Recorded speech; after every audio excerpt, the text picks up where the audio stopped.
Y sin más preámbulo, en este momento le doy el uso de la voz al maestro Miguel Eduardo Morales Lizárraga. Maestro, por favor. Muchas gracias. Muchas gracias a todos. Es un honor estar aquí, tener la oportunidad de dirigirme a ustedes y compartir la mesa con mis colegas. Mucho gusto. Bien, voy a empezar en un orden al revés de cómo lo tengo escrito, de cómo lo presenté. Y bueno, son varios momentos de los que quiero hablar, en los que está compuesta mi ponencia. El primer momento sería hacer referencia al budismo y cómo en el budismo, principalmente en su versión mahayana, cómo y por qué se construye la dignidad, ¿no? Y a través de qué, cuál es la herramienta. Después me voy a referir, como lo tengo al revés, me voy a referir al concepto de Ubuntu.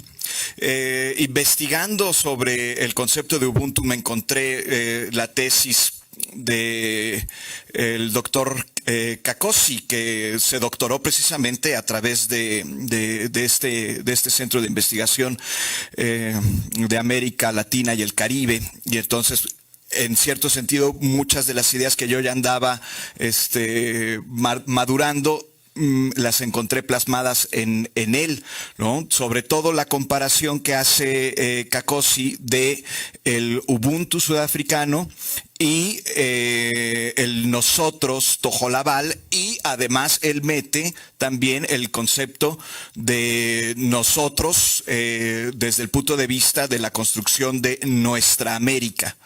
Y el último momento sería unir las características de la filosofía o del pensar tojolabal, pero ya con la fuerza de las ideas del Ubuntu y del budismo mahayana, unirlo con las características del modelo rizomático para hacer un contraste con el modelo rizomático de Deleuze y Guattari, para hacer un contraste con el modelo de Balza del coherentismo, que se refleja, por ejemplo, en todo el derecho de contratos del derecho moderno, y con el modelo de pirámide, que es también un modelo axiomático que se refleja en el modelo del derecho moderno. Entonces empiezo con el budismo. El budismo está basado en las llamadas, así llamadas, las cuatro nobles verdades. La primera verdad es la verdad del sufrimiento, la segunda verdad es la verdad de la causa del sufrimiento, la tercera noble verdad, la verdad de la cesación del sufrimiento, y la cuarta noble verdad, la verdad del camino que lleva a la cesación del sufrimiento. Entonces, la conclusión de Siddhartha Gautama cuando se ilumina, cuando se convierte en iluminado, en Buda, es que esta vida es un valle de lágrimas, ¿no? Una conclusión similar tiene, por ejemplo, Luigi Ferrajoli, un texto muy clásico ya, que se llama Derecho y Dolor, ¿no? Y pone en relación el derecho con el dolor, ¿no? El dolor natural y el dolor infligido, el dolor padecido y el dolor infligido.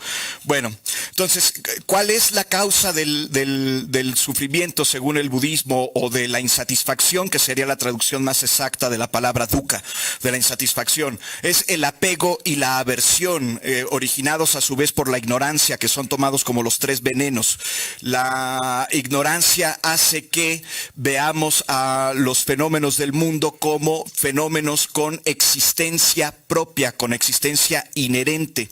Y entonces nos apegamos a esos objetos, o les tenemos aversión a los fenómenos según que los consideremos inherentemente buenos o inherentemente malos, según una medida completamente arbitraria de bondad o de maldad. Y en resumidas cuentas, el camino a la cesación del sufrimiento sería a través de la ecuanimidad que nos permite ver, es muy parecido al concepto aristotélico del justo medio, que nos permite escapar un poco del apego y de la aversión, pero sobre todo de la empatía. Este concepto de empatía lo encontré también en una autora que se llama Clara Valverde, que habla de la empatía radical para escapar de la necropolítica liberal. Como pueden ver, estoy hallando nada más parentescos entre ideas para formular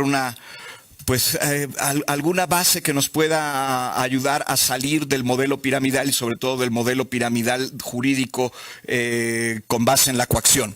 El caso entonces es que la empatía nos permite tener la compasión suficiente con los otros para generar a su vez la visión necesaria de que los fenómenos y los otros no tienen existencia inherente, y entonces poder ver la existencia como es en realidad, por lo menos en la cosmovisión budista. Y esta realidad le llaman los budistas, toman el término, se dice que el budismo es como una reforma del mismo tipo que el protestantismo con respecto al catolicismo. Entonces lo toman del hinduismo en general, ¿no? Del brahmanismo particularmente, toman el concepto de sunyata. Nosotros lo traducimos o pasa por el árabe con la traducción como cero, o lo traducimos como vacuidad, pero es muy equívoca esa traducción porque no estamos hablando de vacío. Eso ha llevado a interpretaciones nihilistas del budismo. No es vacío como el de la física newtoniana, es interdependencia, o sea, todos los objetos, todos los fenómenos del mundo para existir, y lo más importante, todos los seres humanos para existir, la propia identidad, el propio carácter humano, ¿sí? Su construcción es interdependiente. La conclusión sería, de este lado, inclusive es una conclusión muy propia del budismo y del hinduismo, que no existe un yo esencial. ¿Sí? Muy al contrario de lo que piensa el cristianismo, con un alma eterna que contiene la identidad y la esencia de cada persona que se conserva a través del tiempo, o como el cogito cartesiano, ¿no? Pienso, luego existo, en un yo autoidentificado, tautológico, que se sostiene por sí mismo sin relación alguna con el otro. Bien, ese sería el primer momento, y quisiera rescatar ahí el concepto de interdependencia, ¿sí? Que cuando el ser humano adviene a la conciencia de interdependencia, ¿sí? Se ilumina, según la tradición budista y brahmanista, ¿no? Viene la iluminación, la liberación del sufrimiento. Interdependencia y empatía radical. El siguiente punto de comparación que quisiera que tuviéramos en cuenta es el de Ubuntu en la filosofía de las tribus, los pueblos propiamente dichos, de los pueblos bantús o bantúes subsaharianos, ¿no? Abarca una gran parte de África, es casi la mitad de África. Son muchas naciones con lenguas diferentes, pero todas esas lenguas están emparentadas, ¿no? El Xhosa, propiamente el bantú, los botsuanos, el swahili de Tanzania, de Kenia, todas esas lenguas están emparentadas y tienen el mismo concepto, que es la base fundamental de su cosmogonía. Y es el concepto de Ubuntu es en principio ontológico, ¿sí? Si lo tuviéramos que forzar para ponerlo en términos occidentales, nosotros diferenciamos entre el ser o la sustancia de origen aristotélico, nuestro pensamiento con sus raíces en el aristotelismo, la substancia como el sustrato genérico que sostiene, que está inherente y que sostiene a todos los entes, pero que en algún momento del pensamiento, en algunos pensadores, en el pensamiento occidental, puede llegar inclusive a estar separado de los entes. Entonces tendríamos el ser, que es el ser en general, la totalidad, y el ente, que serían los seres particulares, ¿sí? Con existencias diferenciadas. En el pensamiento de Ubuntu, tal como lo refleja Kakosi, no existe el ser por sí mismo. el ser es únicamente la suma de la totalidad de los entes.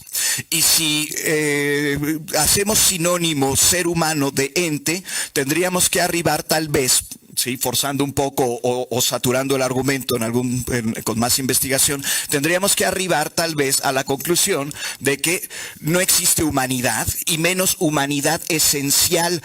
El concepto de Unamuno en el sentimiento trágico de la vida. No es humanidad como un concepto abstracto, no es humanidad como una sustancia independiente de los seres humanos, es la humanidad concreta, ¿sí?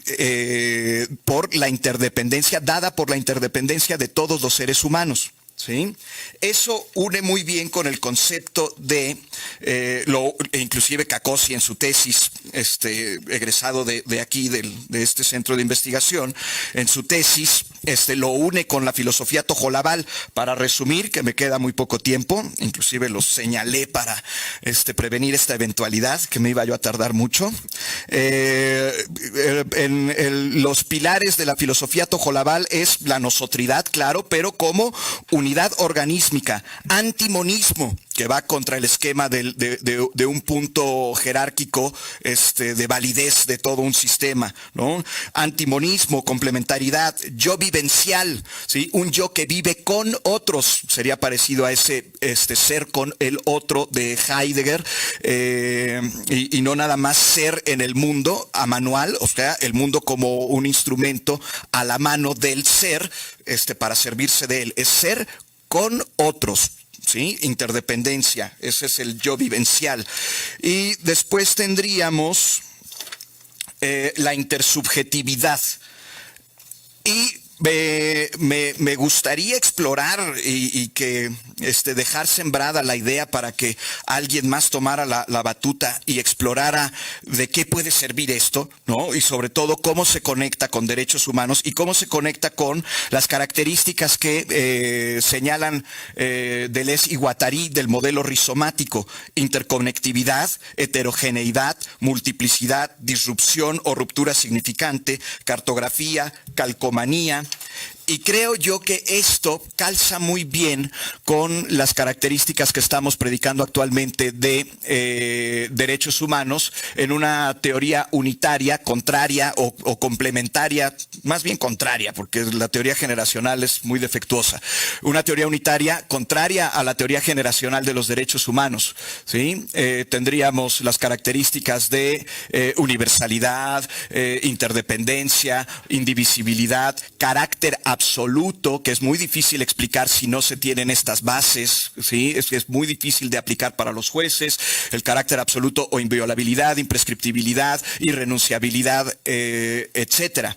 Creo que la forma de pensar rizomática con estos elementos, con una empatía radical, una compasión radical, pensando en la interdependencia, pensando en la humanidad concreta, saliéndonos del concepto de individuo atómico de la modernidad y sobre todo del horizonte antropológico del egoísmo, del individualismo egoísta de cuño hobbesiano, nos podría ayudar a tener una mejor comprensión de los derechos humanos e intentar que sean efectivos y sacarlos de la terrible crisis y del agotamiento. Creo yo que estamos en una fase de agotamiento del modelo tradicional de derechos humanos, una grave crisis, ¿sí? En los hechos, ¿sí? Pero un agotamiento del modelo teórico en la teoría, ¿sí? Bueno, pues tal vez por ahí podríamos explorar. Muchas gracias.